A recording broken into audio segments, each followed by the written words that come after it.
جی بالکل، پتوں کی میں بھی 10 محرم الحرام کا جو جلوس ہے مرکزی امام بارگاہ حسینیہ سے برآمد ہو چکا ہے، جو اپنا مقررہ کرتا ہوا راستوں سے ہوتا ہوا اسٹیشن چوک پہنچے گا، جہاں پر علماء کرام خطاب کریں گے۔ میں یہاں پر آپ کو یہ بتاتا چلوں، یہاں پر سینہ زری اور زنجیر زنی کی جائے گی۔ اس کے بعد یہ جو جلوس ہے اپنی منزل کی طرف رواں دواں ہو کر دربار لالن کے لال میں جا کر ایک اختتام پذیر ہو جائے گا۔ اگر یہاں پر میں آپ کو یہ سکیورٹی کے حوالے سے بتاتا چلوں کہ قصور پولیس کی طرف سے 280 سے زیادہ پولیس اہلکار اور رضاکار جو ہیں وہ ڈیوٹی سر انجام دے رہے ہیں۔ جلوس میں کسی ناخوشگوار واقعہ سے نپٹنے کے لیے 1122 اور دیگر فلائی اداروں کی جو ایمبولینس ہیں ان کو بھی ہائی الرٹ کیا گیا ہے۔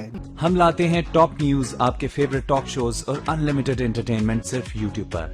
اگر آپ نے ابھی تک ہمارا چینل سبسکرائب نہیں کیا تو ابھی سبسکرائب کریں اور بیل آئیکن کو کلک کر کے ہماری لیٹسٹ ویڈیوز کے بارے میں اپڈیٹ جانیں۔